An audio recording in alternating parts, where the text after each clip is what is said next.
Hello dear students, myself Vikas Yadav. और आज हम शुरू करेंगे कैट कैम यूनिट नंबर 1।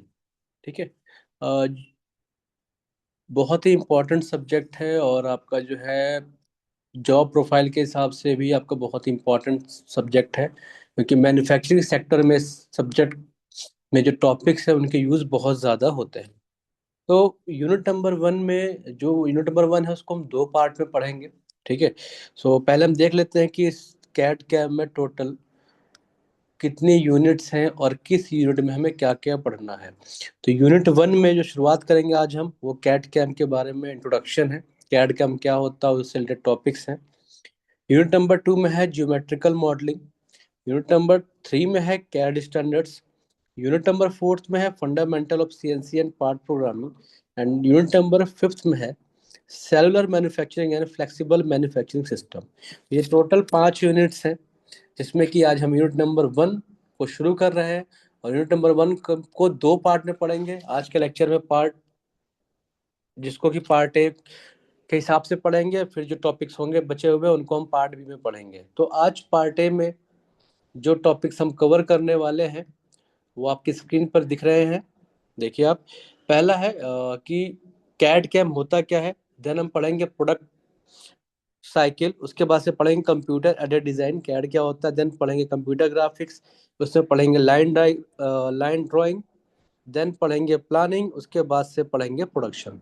तो ये 5-6 टॉपिक्स हैं जो आज हम यूनिट नंबर 1 के पार्ट ए में कवर करेंगे। ठीक है। अब कुछ इंपॉर्टेंट क्वेश्चंस हैं जो लगातार यूनिवर्सिटी के पेपर में पूछे जाते रहे हैं। ठीक है। तो टॉपिक के हिसाब से मैंने क्वेश्चंस दिए हैं कि 4 क्वेश्चंस हैं जो आज आपकी स्क्रीन पे दिख रहे हैं। उससे पहला explain product cycle with neat diagram. Then है what do you mean by concurrent engineering, explain it. Next question है write short notes on CAD CAM software. And last one है explain 2D transformation with an examples. तो आज जितने भी topics cover करेंगे unit number 1 के, उनके basis पे ये क्वेश्चंस हैं। पार्ट बी में जो टॉपिक कवर्स करेंगे उनके जो इंपॉर्टेंट क्वेश्चन है वो पार्ट बी में आपको पता, वहां पर क्वेश्चन को हम बताएंगे। ठीक है। तो ये जो 4 क्वेश्चन हैं इन सब का आंसर आपको आने वाले स्लाइड से मिल जाएगा। मेरे साथ बहुत ध्यान से जुड़े रहिए, बहुत ध्यान से हर एक टॉपिक को पढ़िए और समझने की कोशिश करिए। ठीक है। सो स्टार्ट करते हैं। सबसे पहले स्टार्ट करते हैं व्हाट इज कैड। कैड है क्या। जो कैड कैड की फुल फॉर्म होती है वो है कंप्यूटर एडेड ड्राफ्टिंग और डिजाइन। कंप्यूटर एडेड ड्राफ्टिंग और डिजाइन आपने सुना होगा। कंपनीज के अंदर जितने भी पार्ट्स बनते हैं, ठीक है, उनकी डिजाइनिंग करी जाती है। और डिजाइनिंग का जो बेस टूल है ना वो है कैड। ठीक है। जो बेस टूल है कैड है। ठीक, कैड 2D भी होता है, कैड 3D भी होता है, मतलब टू डायमेंशनल भी होता है और 3 डायमेंशनल भी होता है, और कहीं कहीं पर भी 2.5 डायमेंशनल भी होता है। ठीक है। तो ये सबसे बेसिक सॉफ्टवेयर है डिजाइनिंग के लिए। इसके बाद से कैटिया पढ़ते हैं और उसके बाद से एंसिस पढ़ते हैं, सॉलिड वर्क्स पढ़ते हैं, प्रोई पढ़ते हैं, तो बहुत सारे हैं। ठीक है। बट इन सब का बेस क्या है, कैड, जिसके बारे में आज हम डिटेल में पढ़ेंगे। So the software is use to create and design models of these types and test them. तो करते क्या है यहाँ से कि जो भी हमें प्रोडक्ट बनाना है उसकी इस सॉफ्टवेयर के थ्रू हम उस मॉडल की डिजाइनिंग करते हैं। ठीक है। देन उसके बाद से हम इसी मॉडल पर टेस्टिंग करते हैं जो भी ऑब्जेक्ट बनाने वाले हैं। अब बात आती है कि जो कैड कैम है ना, कि उनकी एप्लीकेशंस क्या है, कहाँ कहाँ पर यूज करते हैं। तो नेक्स्ट टॉपिक वो है यूज ऑफ कैड कैम। ठीक है। सो जो इनकी फील्ड, इसमें आर्किटेक्चर में हम कैड कैम का यूज करते हैं, इलेक्ट्रॉनिक्स में करते हैं, ऑटोमोटिव इंजीनियरिंग में करते हैं, इंडस्ट्रियल डिजाइन में करते हैं, मशीनरी में करते हैं, विजुअल आर्ट्स में करते हैं, मेडिकल डिजाइन में भी कैड सॉफ्टवेयर का यूज करते हैं। नेक्स्ट टॉपिक है the product life cycle and CAD CAM. बहुत इंपॉर्टेंट है कि प्रोडक्ट लाइफ साइकिल होती क्या। प्रोडक्ट लाइफ साइकिल का मतलब कि प्रोडक्ट कहाँ से बन रहा है और किस टाइम तक वो अब फुल एफिशिएंसी के साथ वर्क करता है। तो ये जो पूरी साइकिल है ना, कि एक रॉ मटेरियल से उसको प्रोडक्ट, एक यूजफुल प्रोडक्ट बनाने की, उसे हम क्या बोलते हैं, product life cycle. So the product begins with a need which is identified based on customers and market demand. तो बात है कि कोई भी प्रोडक्ट है है ना, कि उसकी जरूरत क्या है। ठीक है, वो जो प्रोडक्ट है उसकी जरूरत क्या है, कैसे पता चलता है कि मार्केट में कोई नया प्रोडक्ट हमें लॉन्च करना है। ठीक है, तो वो पता चलता है कस्टमर की नीड से, कस्टमर को क्या चाहिए। ठीक है, कस्टमर की क्या डिमांड है, उसके बेसिस पर प्रोडक्ट को डिजाइन किया जाता है। ठीक है, so in order to establish the scope and definition of CAD CAM in an engineering environmental and identify existing and future related tools, a study of typical product cycle is necessary। अब बात यह है कि हमें क्या करना है। ठीक है, जो कैड कैम है ना, कैड कैम के अंदर की कैड कैम की डेफिनेशन क्या है, इसका स्कोप क्या है इंजीनियरिंग के अंदर, और जो भी मॉडल है जो एग्जिस्ट कर रहा है, ठीक है, जो एग्जिस्ट है उसका मॉडिफिकेशन कैसे होना है, और उसके फ्यूचर क्या है, फ्यूचर रिलेटेड टूल क्या है, इन सब की जो स्टडी है हम वो कहां पर करते हैं, प्रोडक्ट लाइफ साइकिल में। ठीक है, तो एक एक करके इसके बारे में पढ़ेंगे। देखिए आपकी स्क्रीन पर प्रोडक्ट लाइफ साइकिल का डायग्राम दिख रहा है, इसे देखिए और थोड़ा समझने की कोशिश करिए। ठीक है, सो जो प्रोडक्ट लाइफ साइकिल देखिए इसमें दो प्रोसेस मेन है, एक है कैड प्रोसेस और दूसरा है कैम प्रोसेस। एक है कैड प्रोसेस और एक है कैम प्रोसेस। एक एक करके हम समझेंगे। देखिए, ये पूरा का पूरा जो सीक्वेंस है वो कैड प्रोसेस है, ये पूरा का पूरा सीक्वेंस है वो कैम प्रोसेस है, और ऊपर जो है वो डिजाइनिंग प्रोसेस है। तो जो बेसिकली जो प्रोडक्ट लाइफ साइकिल वो तीन सेगमेंट में डिवाइड होती है। पहला होता है डिजाइन प्रोसेस, दूसरा होता है कैड प्रोसेस और तीसरा होता है कैम प्रोसेस। एक एक करके हम इन तीनों स्टेजेस के बारे में या तीनों सेगमेंट के बारे में पढ़ेंगे। तो सबसे पहले क्या है कि यहाँ पढ़ेंगे, सबसे पहले क्या है कि डिजाइन की जरूरत क्या है ना। सबसे पहले क्या है कि डिजाइनिंग क्यों करनी पड़ रही है। ठीक है, तो सबसे पहले आएगा डिजाइन नीड्स, है ना। उसके बाद से क्या है, अब डिजाइनिंग करी हमने, फिर उसमें डेफिनेशन आएगा, देन उसमें स्पेसिफिकेशन आएगा कि जो भी हम ऑब्जेक्ट बना रहे हैं उनकी स्पेसिफिकेशन क्या है या उनकी रिक्वायरमेंट्स क्या है। तो हम जो प्रोडक्ट बनाना है उसकी डिजाइनिंग हो गई, उसकी डेफिनेशन पता चल गई, उसके स्पेसिफिकेशन पता चलेगा, उसकी रिक्वायरमेंट्स क्या है, कहाँ पर वो प्रोडक्ट यूज होगा, हमें ये पता चल गया। तब क्या करेंगे, उसके बारे में हम डेटा को कलेक्ट करेंगे। तो नेक्स्ट में क्या होगा, collecting relevant design information and feasibility study. तो ये हो गया डिजाइन प्रोसेस, हमने यहां तक कर लिया। अब इसके बाद से हम कहां पहुंचेंगे, कैड प्रोसेस में। ठीक है, सारा डाटा मिल गया, कहां पहुंचेंगे, कैड में। सबसे पहले क्या होगा, डिजाइन कॉन्सेप्चुलाइजेशन। इट मीन्स क्या है, जो भी डिजाइन है उसका जो कॉन्सेप्ट है उसको यूटिलाइज करना। देन उसके बाद से हम क्या करेंगे, डिजाइन मॉडलिंग एंड सिमुलेशन। उसके बाद से क्या प्रोसेस आएगा, डिजाइन मॉडलिंग एंड सिमुलेशन। तो ये सारा का सारा जो बच्चों पार्ट है किसका है आपका, देखो दिस वन, ये सारा का सारा पार्ट है यहाँ पर डिजाइन प्रोसेस का। अब डिजाइन मॉडलिंग हो गया, उसका सिमुलेशन हो गया, देन उसको कहाँ चलेंगे हम, कैड में। मतलब क्या, आप सॉफ्टवेयर का यूज करेंगे, कैड टूल का यूज करेंगे वहां पर, और उसके बाद से वहां से करेंगे उस डिजाइन के एनालिसिस करेंगे। ठीक है, एनालिसिस करने के बाद से उसकी डिजाइन ऑप्टिमाइजेशन करेंगे, जो भी डिजाइन बना हुआ है उसको ऑप्टिमाइज करेंगे, देन उस डिजाइन को एवेलुएट करेंगे, है ना, एवोल्यूशन करें उसका। उसके बाद से डिजाइन डॉक्यूमेंटेशन एंड कम्युनिकेशन। उसके बाद जो डिजाइन है उसका डॉक्यूमेंटेशन करेंगे, उसके बाद से उसका कम्युनिकेशन करेंगे। तो यहां तक फाइनली हम पहुंच गए। इट मीन क्या है, जो डिजाइन है ना, जो भी हमें ऑब्जेक्ट बनाना है उसकी डिजाइन बन गई है, उसका डॉक्यूमेंटेशन हो गया है, कम्युनिकेशन हो गया है। ठीक है, अब हमें लास्ट में क्या करना है कि अब उस प्रोडक्ट को फाइनली बनाना है ना। फाइनली उस प्रोडक्ट को हमें बनाना है, मतलब उसका प्रोडक्शन करना है। तो उसको हम कहाँ भेजेंगे, अब कैम में। अब कहाँ बच्चों आ जाएगा वो, कैम प्रोसेस में। ठीक है, ये रहा कैम प्रोसेस। एक सेकेंड।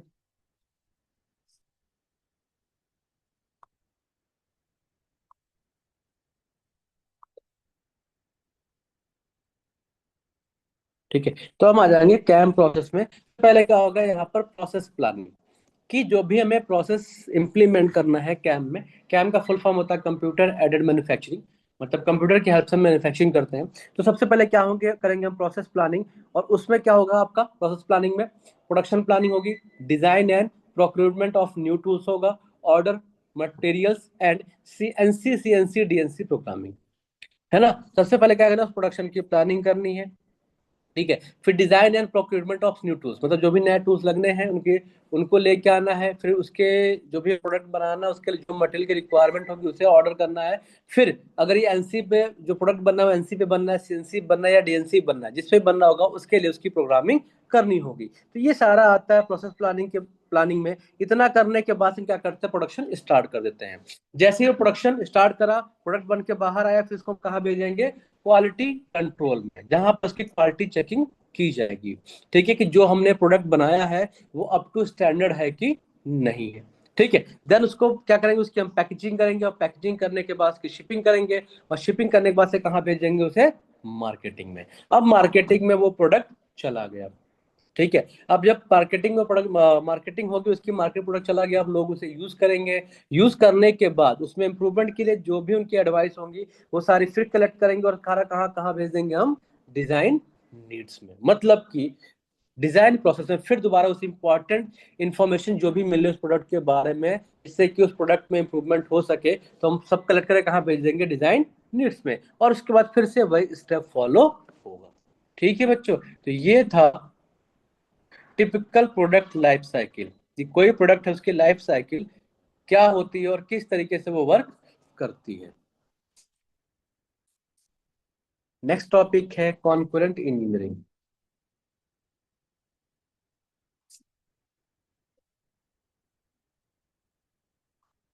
कॉन्करेंट इंजीनियरिंग क्या होती है, देखो, अगर हम कॉन्करेंट इंजीनियरिंग की बात करें, ठीक है, तो कॉन्करेंट का मतलब क्या होता है कि इंजीनियरिंग, कॉन्करेंट इंजीनियरिंग क्या करते हैं कि जितने भी प्रोडक्ट डेवलपमेंट के काम चल रहे हैं, है ना, वो सारे पैरेलल चलते हैं, ठीक है। मतलब वो सारी चीजें पैरेलल चलती रहती हैं, मतलब कि प्रोडक्ट डिजाइन भी हो रहा है, डिजाइन और मैन्युफैक्चरिंग भी हो रही है, उसके आगे हम उसकी मार्केटिंग की बात चले, अकाउंटिंग की बात चले, ये सारी चीजें पैरेलली चलती रहती हैं। अगर हम कॉन्करेंट इंजीनियरिंग की बात करें, जो प्रेजेंट टाइम में मैक्सिमम कंपनीज के द्वारा यूज किया जा रहा है, ठीक है। तो अब इसमें इंपॉर्टेंट स्टेप्स कौन कौन से एक एक करके पढ़ेंगे, जो यहाँ पर आपको मैंने यहाँ पर टूल्स डायग्राम में भी यहाँ पर दिखा रखा है, आपको देखिए, चलते हैं, ठीक है। तो सबसे पहले क्या है, आइडिया जनरेशन, है ना, कि हमें किसी प्रोडक्ट, देखिए फ्लो चार्ट से मैं समझा रहा हूँ, बहुत इंपॉर्टेंट है चार्ट आपका ये, ठीक है। सबसे, ठीक है, सबसे बात है ना कि कोई भी प्रोडक्ट लॉन्च करना है, तो वो उसका आइडिया कहाँ से आया, सबसे इंपॉर्टेंट क्या है, आइडिया जनरेशन। वो कहाँ से आता है, रिसर्च एंड डेवलपमेंट से आ सकता है, कस्टमर से भी आ सकता है, मार्केटिंग से भी आ सकता है, और कंपटीटर से भी आ सकता है, या फिर सप्लायर से भी आ सकता है, ठीक है। उसके बाद से ये तो हो गया, उसको हम बोलते हैं प्रोडक्ट और सर्विस कॉन्सेप्ट। ये पूरा का पूरा क्या होता है, प्रोडक्ट और सर्विस कॉन्सेप्ट। उसके बाद साथ में उसकी स्टडी करते हैं, फीजिबिलिटी स्टडी। इट मीन्स क्या है कि जो हमारे पे आइडिया आया है, जो आइडिया जनरेट हुआ है, वो फीजिबल है कि नहीं है, इसकी स्टडी हमें करनी पड़ती है, ठीक है। वो फीजिबल स्टडी हमने कर ली, उसके बाद से हम कहाँ पहुंचेंगे, इसके डिजाइन में, ठीक है। तो डिजाइन में क्या होगा, पहले फॉर्म डिजाइन होगी, उसके बाद से प्रोडक्शन डिजाइन होगा।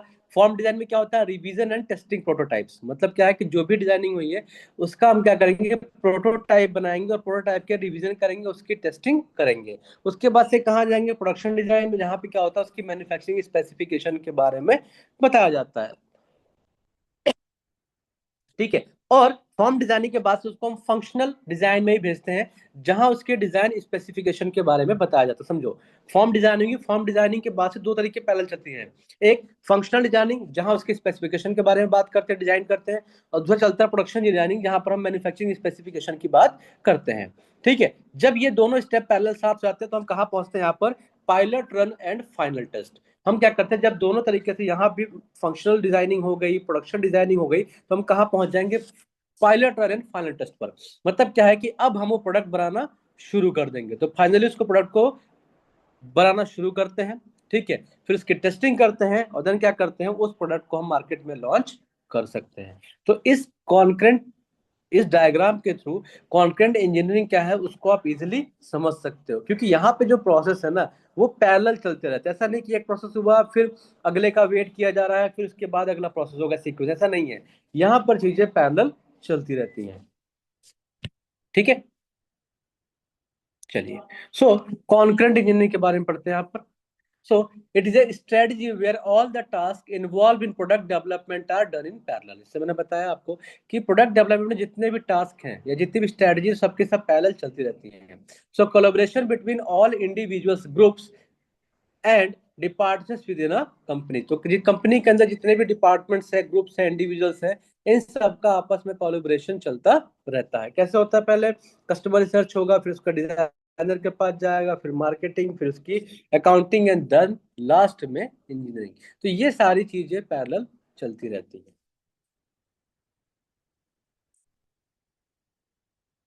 नेक्स्ट टॉपिक है सिक्वेंशियल वर्सेस कॉन्करेंट इंजीनियरिंग, है ना। सिक्वेंशियल को ट्रेडिशनली बोलते हैं सिक्वेंशियल, और कॉन वर्सेस कॉन्करेंट इंजीनियरिंग में क्या डिफरेंस है आप यहाँ पर देख सकते हैं। ठीक है, देखो। तो यहाँ देखो सिक्वेंशियल में देखो ट्रेडिशनल में क्या चल रहा है आपका। यहाँ पर देखो सबसे पहले क्या होगा, कस्टमर्स है ठीक है ना। कस्टमर के पास जाएंगे, आपके उनकी मतलब जरूरतों के बारे में समझेंगे, पढ़ेंगे, समझेंगे उनकी, उससे एक आइडिया लेंगे। देन उसको हम कहाँ पर जाएंगे, यहाँ पर मार्केटिंग पर्सनल के पास जाएगा। ठीक है, उसके बाद से पर्सनल परफॉर्मेंस स्पेसिफिक कहाँ भेजेंगे उसको, डिजाइन एंड मैन्युफैक्चरिंग में। ठीक है, इंजीनियर के पास जाएगा और उसके बाद से वो प्रोडक्शन स्टार्ट होगा।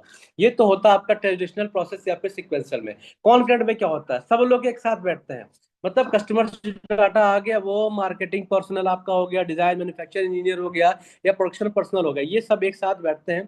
ठीक है, आपस में कोलैबोरेट करते हैं। ठीक है, और सारे जो भी कंसर्न टास्क है वो पैरेलल चलते रहते हैं।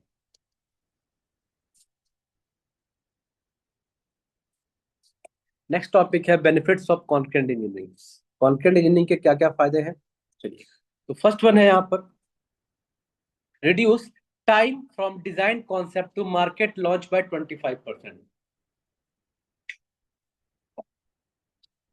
जो कहने का मतलब ये है कि अगर डिजाइन मतलब कोई भी कॉन्सेप्ट बनाने से लेकर, है ना, उसको मार्केट में लॉन्च करने तक का जितना भी टाइम होता है ना, तो ट्रेडिशनल में जितना टाइम लगेगा, तो कंटेंट इंजीनियरिंग के थ्रू वो टाइम 25% तक रिड्यूस हो सकता है। अगर मान लीजिए वो ट्रेडिशनल में अगर उसको पूरे के पूरे तो आपके 4 महीने लग रहे हैं, तो कंटेंट इंजीनियरिंग से वही काम 3 महीने में हो जाएगा। नेक्स्ट एडवांटेज क्या है, रिड्यूस कैपिटल इन्वेस्टमेंट बाय 20%। जो भी प्रोडक्ट को लॉन्च करने में या बनाने में जो कैपिटल लग रहा है उसका 20% जो है वो रिड्यूस हो जाता है। नेक्स्ट वन है supports total quality from the start of production with earlier opportunities for continuous improvements. सबसे अच्छी बात की जब चीजें पैरेलल चलती रहती हैं तो जहां पर भी इंप्रूवमेंट की जरूरत होती है वो कॉन्टिन्यूअस उस डिपार्टमेंट में, उस प्रोडक्ट में जो है इंप्रूवमेंट चलता रहता है। नेक्स्ट है simplifies after sales and service. ठीक है, एंड लास्ट एडवांटेज है increase product life cycle profitability throughout the supply system. और थ्रू आउट सप्लाई सिस्टम जो प्रोडक्ट लाइफ साइकिल की जो प्रॉफिटेबिलिटी है वो इंक्रीज कर जाती है। सो ये थे बेनिफिट्स ऑफ कॉनकरेंट इंजीनियरिंग। नेक्स्ट है डिजाइन प्रोसेस। कि कैड के पहले मतलब जो कैड के आने से पहले डिजाइन प्रोसेस कैसा था और कैड के आने के बाद डिजाइन प्रोसेस कैसा हो गया। ठीक है जी, चलते हैं देखिए। सबसे पहले था रिकॉग्निशन ऑफ नीड, है ना। जरूरतों को पहचानेंगे, फिर क्या करेंगे, प्रॉब्लम को डिफाइन करेंगे कि भाई जरूरतें क्या थी, प्रॉब्लम क्या थी, उसको डिफाइन करा। देन उसके बाद सिंथेसिस होगी, उसके बाद से एनालिसिस एंड ऑप्टिमाइजेशन होगा। ठीक है, एनालिसिस ऑप्टिमाइजेशन में अगर चीजें क्लियर होती हैं तो हम पहुंचेंगे एवोल्यूशन पे, अदरवाइज फिर से इसको हम भेज देंगे सिंथेसिस में। उसका एवोल्यूशन होगा, देन उसका प्रेजेंटेशन होगा। ये कैड के पहले था। जब से कैड आ गया उसके बाद से क्या होगा, क्या चेंजेस है, सबसे पहले क्या देखो, ये तो होगा। इसके बाद मतलब ये स्टेप तो दोनों में होगा, recognition of need and problem definition. उसके बाद से कहाँ पहुंचेंगे, ज्योमेट्रिकल मॉडलिंग में। उसके बाद engineering analysis, then design review, उसके बाद से ऑटोमेटेड ड्राफ्टिंग। तो कैड के आने के बाद से ना चीजें काफी मतलब जो डिजाइनिंग का प्रोसेस है या किसी प्रोडक्ट को डिजाइन करने से लेकर उसके प्रोडक्शन तक का जो प्रोसेस है वो काफी सिंप्लीफाई हो गया, जो कि आपको दोनों ही फ्लो चार्ट से समझ में आ रहा होगा। नेक्स्ट टॉपिक पे आते हैं, वो है CAD CAM system. CAD CAM system, चलिए जी। सो कैड कैम, आपको पता है कि कैड कैम सिस्टम मेनली अब कंप्यूटर्स का यूज होता है, वहां पे दो चीजें होती है, मेन एक हार्डवेयर और एक सॉफ्टवेयर। ठीक है, उसमें भी क्या क्या होता है यहाँ पर, जीयूआई मतलब क्या है, graphical user interface. Client stand alone होता है, डेटाबेस होता है, works on all operating system, सभी ऑपरेटिंग सिस्टम पे वर्क्स कर सकते हैं, लाइक आपका हो गया यूनिक्स, विंडो, ठीक है, मैकिनटोश, या फिर लिनक्स। ठीक है बच्चों, ठीक है। तो अब ये तो हो गया कैड कैप सिस्टम में हार्डवेयर सॉफ्टवेयर होते हैं, उसके अंदर भी क्या क्या क्या क्या होता है, जीओआई है, क्लाइंट होता है, डेटाबेस होता है, ऑल ऑपरेटिंग सिस्टम पे वर्क कर लेता है। अब यहाँ पर हम आगे देखेंगे कि कैड कैम की एप्लीकेशंस क्या है। ठीक है, सबसे पहले क्या है देखो, जियोमेट्रिक मॉड्यूल, इसका मतलब क्या है, मॉडलिंग, एडिटिंग एंड डॉक्यूमेंटेशन। तो जियोमेट्रिक में क्या होगा, ठीक है, मॉडलिंग होगी, एडिटिंग होगी, या फिर डॉक्यूमेंटेशन होगा। एप्लीकेशन मॉड्यूल क्या है यहाँ पर, utilise model for design analysis, ये हम क्या करेंगे, जो मॉडल है उसको यूज करेंगे डिजाइन एनालिसिस के लिए। फिर आता है प्रोग्रामिंग मॉड्यूल, प्रोग्रामिंग मॉड्यूल में क्या होगा, कस्टमाइजेशन बाय प्रोग्रामिंग, इसको प्रोग्रामिंग के थ्रू कस्टमाइज करेंगे। कम्युनिकेशन मॉड्यूल क्या होगा इसमें, आईजीईएस, स्टेप, फाइल एटसेट्रा। उसके बाद लास्ट वन है कोलेबरेटिव मॉड्यूल। कोलेबरेटिव मॉड्यूल में क्या होगा, कोलेबरेट डिजाइन वाया इंटरनेट, यहाँ पे जो डिजाइन होगा ना उसको हम इंटरनेट के थ्रू कोलिब्रेट करेंगे। ठीक है बच्चों, इंटरनेट के थ्रू यहाँ पर इसको कोलिब्रेट करेंगे। तो ये था CAD CAM applications. Next topic है वो बहुत इंपॉर्टेंट, आपको समझना बहुत जरूरी है, वो है 2D टाइम ट्रांसफॉर्मेशन, मतलब 2 डायमेंशनल ट्रांसफॉर्मेशन है, या इसको हम कह सकते हैं transformation in 2D plane. 2D plane समझते हो आप, है ना, एक्स वाई मतलब इस तरीके का प्लेन, ये हो गया, ये हो गया एक्स, ये हो गया वाई, है ना। ऐसे भी बन सकता है प्लेन, ऐसे भी बन सकता है, ऐसे बन सकता है। ठीक है, तो 2 डायमेंशनल प्लेन होगा यहाँ पर, तो हम 2 डायमेंशनल प्लेन में ट्रांसफॉर्मेशन करेंगे। ट्रांसफॉर्मेशन का मतलब क्या होता है, कोई भी ऑब्जेक्ट है ना उसके शेप को चेंज करना, है ना, कोई भी ऑब्जेक्ट है उसके शेप को चेंज करना, उसकी पोजीशन को चेंज करना। ठीक है, और ये बाय हम कर सकते हैं उसके एंगल को चेंज करके, उसकी पोजीशन को चेंज करके, ठीक है, या फिर उसके स्केल को बढ़ा के। तो इस तरीके से हम 2D ट्रांसफॉर्मेशन करते हैं। ठीक है, 2D ट्रांसफॉर्मेशन में बेसिकली 3 चीजें आती होता है, एक है ट्रांसलेशन, दूसरा होता है स्केलिंग, और तीसरा होता है रोटेशन। 3 मेथड्स आते हैं 2D ट्रांसफॉर्मेशन में, एक होता है ट्रांसलेशन, दूसरा होता है स्केलिंग, तीसरा होता है रोटेशन। एक एक करके पढ़ेंगे। देखिए कि 2D का मतलब 2 डायमेंशन में क्या है। ठीक है, तो सबसे पहले हम क्या पढ़ेंगे, ट्रांसलेशन। तो ट्रांसलेशन का मतलब क्या, चेंज इन पोजीशन, कि जो भी ऑब्जेक्ट है ना उसको हम क्या करें, 2D फ्रेम में उसके पोजीशन को चेंज कर दें। तो क्या कहलाएगा बच्चों वो, 2D, वो क्या कहलाएगा, 2D ट्रांसलेशन। देखो, तो पहले यहाँ पर ऑब्जेक्ट ये था, ठीक है, हमने इसको डिस्प्लेस करके कहाँ पहुंचा दिया, यहाँ पर पहुंचा दिया। इट मीन क्या हो गया, ये ट्रांसलेट हो गया। मान लेते हैं ये जो पॉइंट है ना, इस पॉइंट पे से कोऑर्डिनेट्स कितना है, एक्स और वाई। ठीक है, अब इस पॉइंट से कोऑर्डिनेट बच्चों क्या है, एक्स और वाई, और यहाँ पे कितने इसके कोऑर्डिनेट्स हो गए, मान लेते हैं एक्स डैश और वाई डैश। ठीक है, एक्स डैश और वाई डैश। ठीक है, तो अब बात आ रही है कि जब ये प्रोडक्ट यहाँ मान लेते हैं, ये जो था आपको ऑब्जेक्ट यहाँ से यहाँ तक पहुंच के मतलब क्या है, इसकी पोजीशन चेंज हो गई। तो अब ये फाइनल पोजीशन जो है इसके कोऑर्डिनेट्स होंगे, कैसे निकालेंगे, तो हम चेक करेंगे कि यहाँ से जब यहाँ तक पहुंचा है तो इसके एक्स कोऑर्डिनेट में क्या चेंज आया और वाई कोऑर्डिनेट में क्या चेंज आया है। तो मान लेते हैं जो एक्स कोऑर्डिनेट में इसके चेंज आया है वो क्या है, dx, और वाई में जो चेंज आया है वो क्या है, dy। तो फाइनल कोऑर्डिनेट क्या बनेगा यहाँ पर, एक्स डैश कितना आ जाएगा फाइनली, देखो बच्चों, फाइनल कितना आ जाएगा एक्स डैश, तो एक्स देखो यहाँ पर कितना हो जाएगा, एक्स प्लस डी एक्स।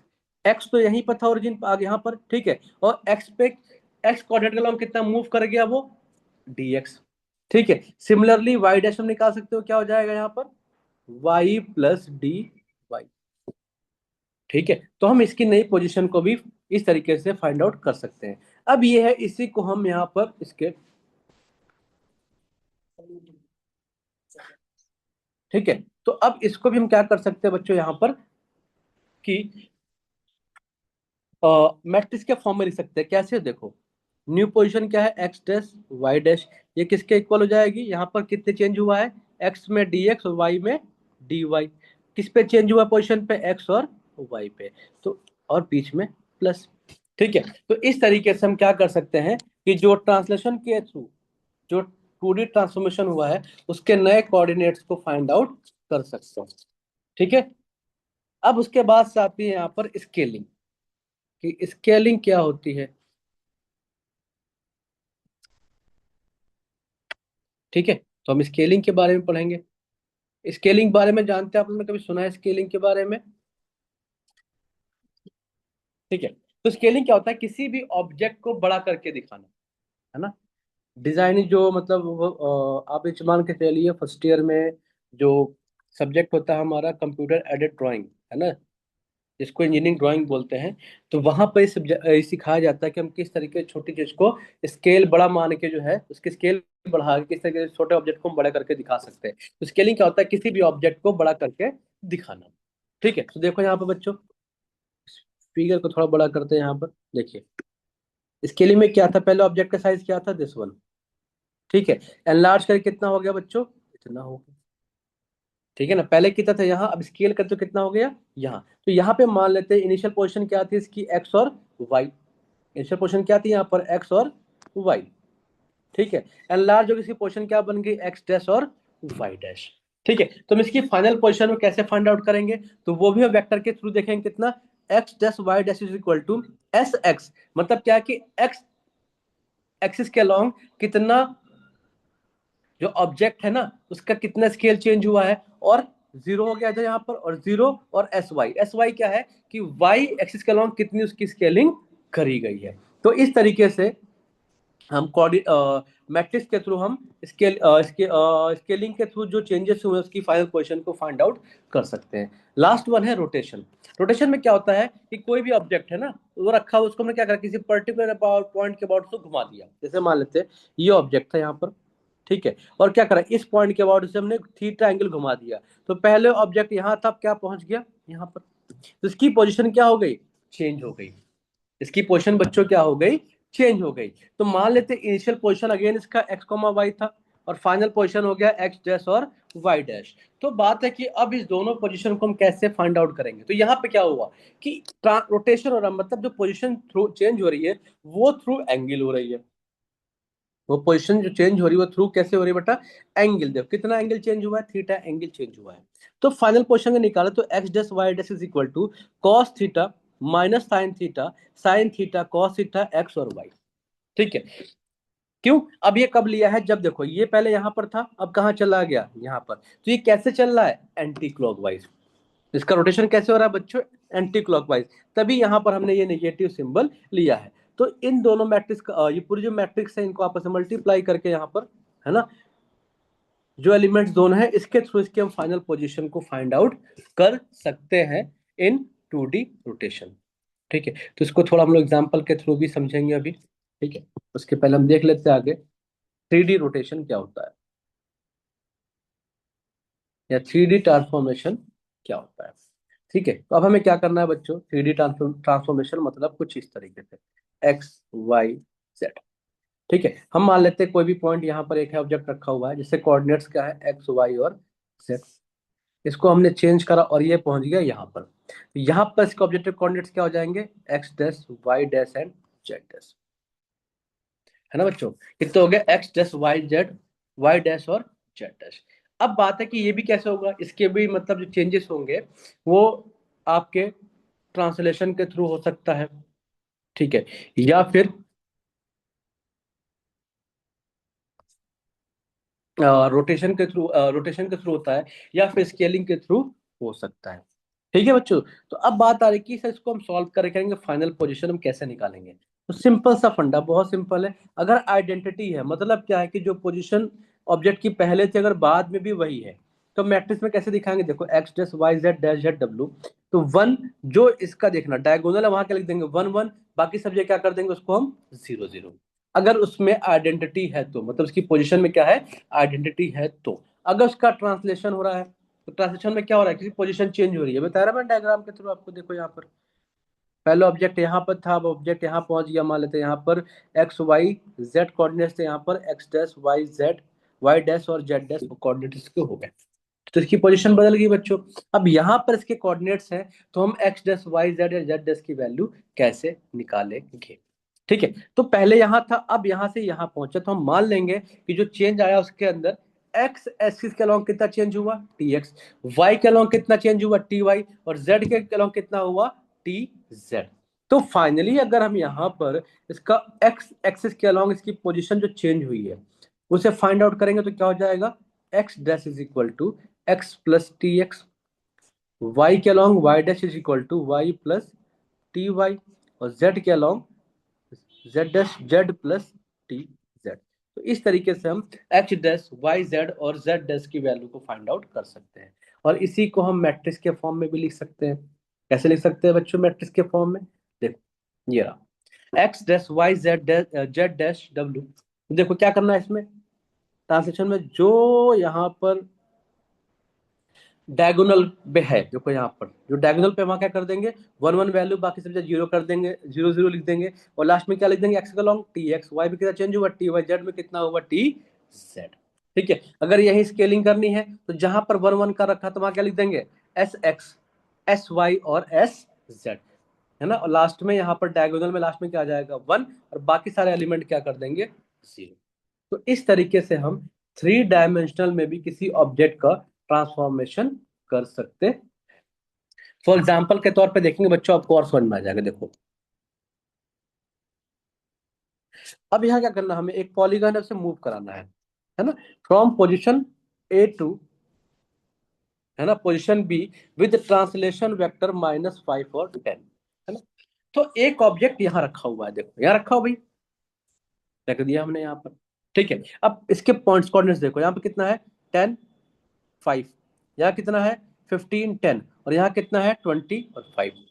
समझ में आया, यहाँ कोऑर्डिनेट्स मतलब यहाँ पर ये डिस्टेंस कितनी है 10, वाई कितना है 5, यहाँ पर ये कितनी है 15, वाई कितना है 10, यहाँ पर एक्स कितना है अलोंग कितना है 20, और वाई का अलोंग कितना है 5। अब इसको हमने क्या करना है पोजीशन बी पे लेके आना है, ठीक है ना, विद ट्रांसलेशन वेक्टर -5 और 10। तो हम ये देख लेंगे यहाँ पर कि एक्स एक्सिस के अलोंग कितना चेंज हो रहा है -5, और वाई के अलोंग कितना हो रहा है बच्चों 10, कितना हो रहा है 10। तो कर लो जी चेंज, देखो यहाँ पर आ गया, टू डायमेंशन में है बच्चों, यहाँ पर 2D में चेंज होगा ना, देखो यहाँ पर ये कितना था 10 और 5, तो वाई में कितना चेंज हुआ आपका, सॉरी एक सेकंड में जाइएगा,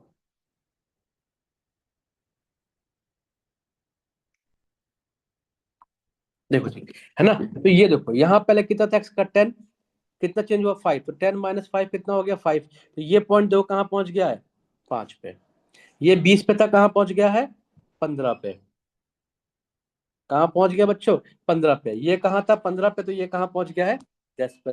तो एक्स एक्सिस एक्स के अलॉन्ग जो कोऑर्डिनेट्स थे वो सब में से 5 5 कम हो गए, ठीक है, क्योंकि -5 है, और वाई में कितना हुआ है 10, वाई में कितना चेंज हुआ है 10, तो देखो यहाँ पे कितना हुआ 15, तो 5 था पहले, 10 और ऐड करो 15, तो ये कहाँ पहुंच गया देखो, वाई एक्सिस के लोग कहाँ पहुंच गया ये 15, ये भी कितना था पहले 5, 10 ऐड करो कितना हो गया 15, ठीक है, ये कितना था 10, 10 और ऐड करो तो कहाँ पहुंच गया 20 पर। तो इसके फाइनल कोऑर्डिनेट्स आपको मिल गए, फाइनल कोऑर्डिनेट्स मिल गए, तो कितना हो गया -5 यहाँ पर 15, इसके कोऑर्डिनेट्स आपको मिल जाएंगे कितने यहाँ पर 15 और 20, इसके कोऑर्डिनेट्स कितने हो जाएंगे आपके, तो 10 और 20। तो इस तरीके से हमने क्या करा, इसका ट्रांसलेशन कर दिया इन, ठीक है, एक पॉलीगन था जिसकी पोजीशन को हमने चेंज करा ए से 20 में, जहां पर उसका ट्रांसलेशन वेक्टर किया हुआ है। नेक्स्ट आपका है कि एक और समझते हैं इसको थोड़ा डिटेल में, तो यहाँ पर है रोटेट ए, क्वेश्चन है ये, example rotate a polygon object defined by a vertices something, vertices given है a00 b10 c11 d01 by 45 about the origin, origin से 45 डिग्री हमने घुमा दिया उसको, मान लेते कोई एक ऑब्जेक्ट था यहाँ से यहाँ रखा हुआ, तो कुछ इस तरीके से है ना, ठीक है, अब इसको घुमा के हम यहाँ ले आए, कुछ चेंज कर दिया, तो कितना एंगल चेंज करा हमने, 45 डिग्री चेंज कराया। ठीक है, तो हमें पता है V is equal to A B C D, इसके मैट्रिक्स के फॉर्म में लिखा था 0 1 1 0 0 0 1 1 1 1 1।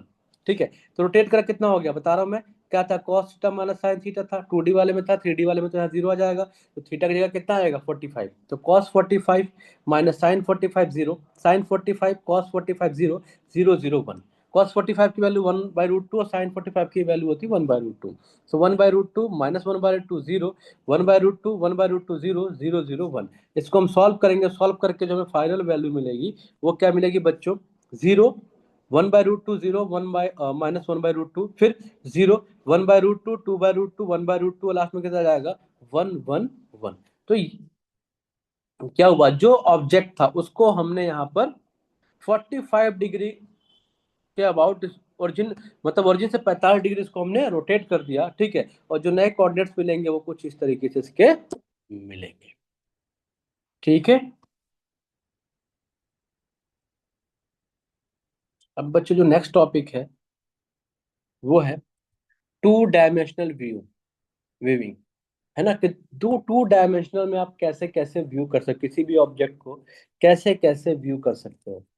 ठीक है, तो यहाँ पे जो हम टॉपिक पढ़ेंगे उसमें पढ़ेंगे वीविंग ट्रांसफॉर्मेशन पाइपलाइन, है ना, वीविंग ट्रांसफॉर्मेशन क्या है, वीविंग पाइपलाइन क्या है, उसमें लाइन ड्राइंग क्या होती है, या क्लिपिंग क्या होती है, क्लिपिंग भी किस तरीके की होती है, क्लिपिंग में आपका पॉइंट क्लिपिंग होती है, लाइन क्लिपिंग होती है, ठीक है, एरिया क्लिपिंग होती है, कर्व क्लिपिंग होती है, या फिर टेक्स्ट क्लिपिंग होती है। जैसे हम लोग छोटी छोटी क्लिप्स बनाते हैं आजकल, आपको रील देखते हो ना, तो कोई भी एक मूवी होती है या कोई भी एक बड़ी सी मान लो तो कोई वीडियो चल रही है तो उसकी क्लिप्स ही काट दी, 30 सेकंड की, 20 सेकंड की, और उसे, तो वो सारी क्या है क्लिपिंग। अब डिपेंड करा कि हम क्लिप कट कट कैसे कर रहे हैं, ठीक है ना, उसकी कुछ पॉइंट पे कट कर रहे हैं, लाइन पे कट कर रहे हैं, एरिया पे कट कर रहे हैं, कर्व पे कट कर रहे हैं, टेक्स्ट पे कट कर रहे हैं। तो जिस तरीके से कटिंग करेंगे वैसे उसका नाम पड़ जाएगा। मान लो कि पॉइंट हमने क्लिप करा है तो पॉइंट क्लिपिंग हो गया, लाइन पे क्लिप करा तो लाइन क्लिपिंग हो गई, एरिया क्लिप करा तो एरिया क्लिपिंग हो गई, कर्व क्लिप करा तो कर्व क्लिपिंग हो गई, टेक्स्ट क्लिप करा तो टेक्स्ट क्लिपिंग हो गई। एक एक करके हम बच्चों आगे पढ़ेंगे इसमें। तो ये है टॉपिक, व्यू ट्रांसफॉर्मेशन। ठीक है जी, व्यू ट्रांसफॉर्मेशन कैसे करेंगे देखो। सबसे पहले क्या है कि यहाँ पर क्या होगा, ऑब्जेक्ट लोकल कोऑर्डिनेट्स, जहाँ ऑब्जेक्ट रखा हुआ उसके कुछ कोऑर्डिनेट्स होंगे। ठीक है, वो हम आइडेंटिफाई करेंगे पहले, फिर क्या करेंगे उसकी मॉडलिंग ट्रांसफॉर्मेशन करेंगे। ठीक है ना, मॉडलिंग ट्रांसफॉर्मेशन करने के बाद क्या आ जाएगा, ऑब्जेक्ट वर्ल्ड कोऑर्डिनेट्स, तो वर्ल्ड के अकॉर्डिंग उस ऑब्जेक्ट के कोऑर्डिनेट्स देखेंगे। देन वहां पर क्या आएगा, क्लिपिंग, क्लिपिंग में क्या होगा, अप्लाइंग वर्ल्ड विंडो, जो वर्ल्ड विंडो ऑब्जेक्ट सॉफ्टवेयर होता है, सॉफ्टवेयर होता है, तो वो उसको अप्लाई करेंगे। वहां से हमें क्या मिलेगा, ऑब्जेक्ट के सबसेट मिल जाएंगे। देन उसको कहाँ भेजेंगे हम, विंडो टू विविंग मैपिंग। अब विंडो से कहाँ भेजेंगे, विविंग मैपिंग पर, है ना, तो window to viewport mapping, मतलब जहां पर हमें उसको व्यू करना है ना, तो वहां पर उसको भेजेंगे। उसके बाद से कहाँ जाएगा ये, ऑब्जेक्ट स्क्रीन कोऑर्डिनेट्स, तो जहां पर ऑब्जेक्ट, जिस स्क्रीन पर ऑब्जेक्ट वो आ रहा है उससे कोऑर्डिनेट्स लेंगे, देन कहाँ पहुंच जाएगा वो, री स्टेराइजेशन पर, और उसके बाद से फाइनली क्या हो जाएगा, वो डिस्प्ले हो जाएगा। ठीक है,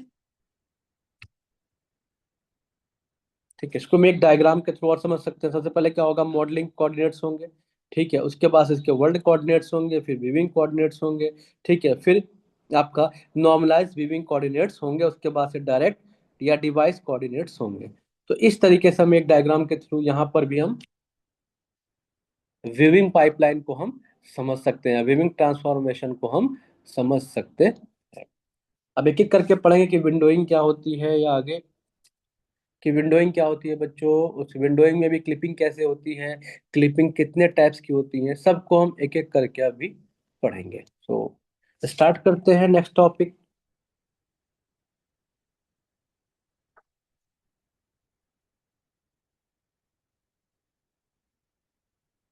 वो है विंडोइंग।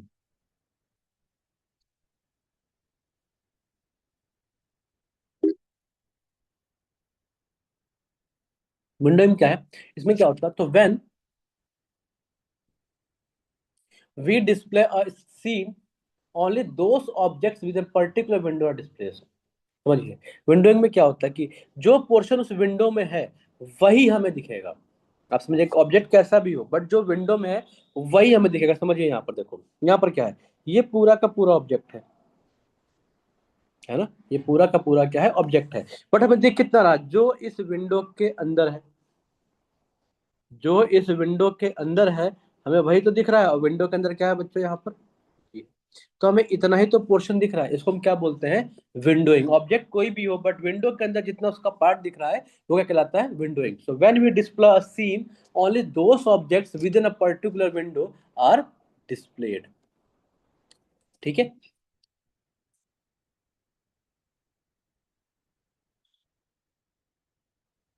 इसी में भी आगे चलेंगे और समझेंगे। बिकॉज अब क्या है यहाँ पर, drawing things to a display takes time, we clip everything outside the window. अब क्या है ना, कि जो भी चीज विंडो के थ्रू डिस्प्ले होनी है, आप समझ ना, टीवी के थ्रू कुछ आप देखना चाह रहे हो, दिख रही है आपको, तो होता क्या है कि कोई भी ऑब्जेक्ट है उसको विंडो के थ्रू डिस्प्ले होने में टाइम लगता है। तो जितना वो टाइम लगता है उतने टाइम में क्या करते हैं कि विंडो के बाहर जो भी है उसे हम क्या कर देंगे, वहां से क्लिप आउट कर देंगे, है ना। हम क्या करेंगे बच्चों, क्लिप आउट कर, देखो जो भी विंडो के बाहर था हमने सारा कर दिया, क्या कर दिया यहाँ पर, क्लिप आउट कर दिया। देखो इट मीन्स क्या था, यहाँ पर देखिए आप, ये तो विंडो के अंदर है, ठीक है, इसके बाहर जो भी था ये सारा का सारा हमने क्या कर दिया, क्लिप आउट कर दिया। क्यों, हमें इतना टाइम मिल जाता है ना, कि जो भी ड्राइंग है वो डिस्प्ले होने में ही टाइम लेती है, जितना टाइम लेगी उतने में विंडो के बाहर जो कुछ भी है उसे हम क्या कर देंगे, क्लिप आउट कर देंगे। ठीक है। अब क्लिप आउट कैसे होती है, कितने तरीके की होती है, उसको भी हम पढ़ते हैं। सो क्लिपिंग क्या है, क्लिपिंग बच्चों क्या है, so remove objects that are outside the world window. बताया ना आपने, बताया मैंने अभी आपको, जो वर्ल्ड विंडो के बाहर जो कुछ भी है उससे रिमूव कर देना, यही क्या कहलाता है आपका, clipping. So for the image below consider which lines and point should be kept and which one should be clipped. अब बात आ रही है यहाँ पर विंडो के अंदर किसको बाहर रखना है और किसको यहाँ पर अंदर रखना। तो बाहर कौन सा, देखो P4, बाकी सब कहाँ है, विंडो के अंदर ही है। तो इसको यहां से क्लिप कर देना है, बाकी चीजें विंडो के अंदर छोड़ देनी है। ठीक है बच्चों। अब एक एक करके पढ़ेंगे कि जो क्लिपिंग होती है वो कितने तरीके की होती है। यहाँ से बताया था मैंने, point clipping, line clipping, curve clipping, clipping. तो ये सारी चीजें हम एक एक करके यहाँ पर पढ़ेंगे। चलिए स्टार्ट करते हैं अभी।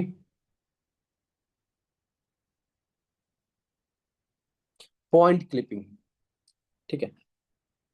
पॉइंट क्लिपिंग में क्या है यहाँ पर, कि हमें एक पॉइंट को कट करना है, क्लिप करना है। आप समझिए क्या करना है, कि विंडो के बाहर कोई भी पॉइंट है उसे क्या कर देना बच्चों, हमें क्लिप आउट कर देना है। तो क्या है, a point X Y is not, अब इसी कंडीशन भी है भाई, ऐसा नहीं है कि आप सारे पॉइंट को क्लिप कर दो। कंडीशन क्या है, आसानी कैसे होती है, ए पॉइंट एक्स वाई इस, मतलब कोई भी पॉइंट होगा उसके कोऑर्डिनेट्स होंगे ना एक्स और वाई के along, is not clipped if कब, डब्ल्यू एक्स मिनिमम, जो वर्ल्ड विंडो है उसकी जो मिनिमम है ना, वो less than is equal to X, और जो मैक्सिमम है वो greater than equal to X. मतलब डब्ल्यू एक्स मिनिमम होगा वो एक्स से कम होगा या बराबर होगा, और डब्ल्यू एक्स मैक्सिमम होगा वो एक्स से ज्यादा होगा या उसके बराबर होगा।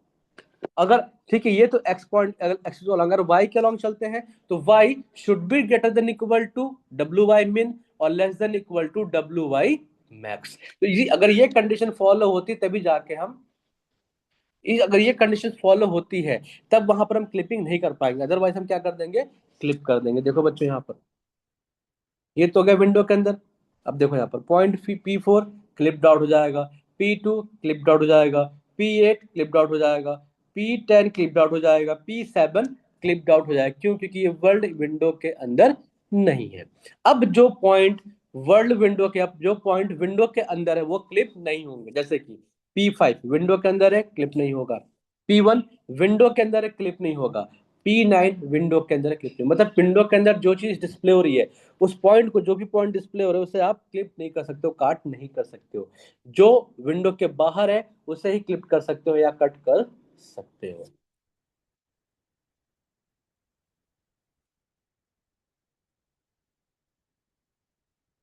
तो नेक्स्ट टॉपिक है बच्चों, वो है लाइन क्लिपिंग। लाइन क्लिपिंग क्या होती है, चलिए लाइन क्लिपिंग के बारे में पढ़ते हैं। ठीक है। सो सबसे इंपॉर्टेंट है हार्डर केस में। हमें एक बड़ी प्रॉब्लम है कि हमें ना यहाँ पर ये इमेजिन करना पड़ता है, एग्जामिन करना पड़ता है कि जो लाइन है उसका एंड पॉइंट्स विंडो के अंदर है कि नहीं है। ये बहुत इंपॉर्टेंट है, लाइन क्लिपिंग में सबसे इंपॉर्टेंट है कि हमें यहाँ पे एग्जामिन करना पड़ता है, चेक करना पड़ता है कि जो लाइन है जिसकी हमें क्लिपिंग करनी है उसका एंड पॉइंट विंडो के अंदर है या विंडो के बाहर है ना। अगर विंडो के अंदर तो क्लिप हम कर ही नहीं पाएंगे, और विंडो के बाहर है तो हम क्लिप कर लेंगे। ठीक है, तो हम कुछ सिचुएशंस है सामने डायग्राम में शो हो रही हैं, उसके अकॉर्डिंग हम समझेंगे कि हम किस कब लैंड क्लिपिंग कर सकते हैं और किस कंडीशन में लैंड क्लिपिंग नहीं कर सकते। तो पहला क्या है, both ends points inside the window. अगर जो दोनों एंड पॉइंट है अगर विंडो के अंदर ही है तो वहां पर क्लिपिंग नहीं हो सकती। मैंने कंडीशन बताई ना, लैंड क्लिप तभी होगा जब उसके एंड पॉइंट्स बाहर होंगे विंडो के। देखो इस डायग्राम में देखो, इस लाइन के दोनों एंड पॉइंट्स अंदर है, इसके भी दोनों एंड पॉइंट्स अंदर है, तो यहाँ पर क्लिपिंग नहीं हो सकती है। यहाँ पे क्या है, one and point inside the window and one outside. अब दूसरे कंडीशन में क्या है कि लाइन का एक पॉइंट तो विंडो के अंदर है और दूसरा विंडो के बाहर है, तो यहाँ पर क्लिपिंग कर सकते हैं। सोल्यूशन क्या होगा, मस्ट क्लिप। ये क्लिप होके बाहर निकलेगा, ये क्लिप होके बाहर निकलेगा और ये क्लिप होके बाहर निकल जाएगा। थर्ड वन क्या है, both and points outside the window. अब जो दोनों ही एंड पॉइंट है वो विंडो के बाहर है, तो उस कंडीशन में क्लिप करना है कि नहीं करना पता ही नहीं चलेगा। डोंट नो, सॉल्यूशन क्या है वहां लिखना हमें, डोंट नो, भैया हमें नहीं पता क्लिप हो सकता है कि नहीं हो सकता है। ठीक है, क्लिप होने की कंडीशन क्या है कि एक एंड पॉइंट विंडो के होना चाहिए और एक पॉइंट विंडो के बाहर होना चाहिए। क्लिप नहीं होने की कंडीशन क्या है कि दोनों एंड पॉइंट विंडो के अंदर होने चाहिए। और अगर दोनों एंड पॉइंट विंडो के बाहर है तो हमें नहीं पता है कि हम लाइन क्लिपिंग कर सकते हैं कि नहीं कर सकते हैं। ठीक है बच्चों, ये थे सारे टॉपिक्स आज के, है ना। मोटा मोटी हम लोग चेक कर लेते हैं कि आज हमने कौन कौन से टॉपिक्स पढ़े हैं, है ना। तो आज हमने शुरू में पढ़ा कि कैड कैम क्या होता है, what is CAD, what is CAM. ठीक है, और देन उसके बाद से हमने पढ़ा प्रोडक्ट साइकिल। प्रोडक्ट साइकिल क्या होती है, बहुत इंपॉर्टेंट है ये। ठीक है, या इसको हम प्रोडक्ट लाइफ साइकिल ही बोलते हैं। उसके बाद से हमने पढ़ा कंप्यूटर डिजाइनिंग, फिर कंप्यूटर ग्राफिक्स। कंप्यूटर ग्राफिक्स हमने क्या पढ़ा यहाँ पर, ट्रांसफॉर्मेशन पढ़ा, 2D ट्रांसफॉर्मेशन और 3D ट्रांसफॉर्मेशन क्या होता है। ठीक है, फिर हमने लाइन ड्राइंग पढ़ी, उसके बाद से प्लानिंग पढ़ी, प्रोडक्शन पढ़ा, और बीच में हमने यहाँ पर क्लिपिंग भी पढ़ी और विंडोइंग भी पढ़ी। तो होप्स हो कि आपको सारे टॉपिक यहाँ पे समझ में आ गए होंगे। आप सही तरीके से पीडीएफ के थ्रू नोट्स को पढ़ेंगे तो आपको और भी टॉपिक क्लियर हो जाएंगे। Thank you. Thank you sir.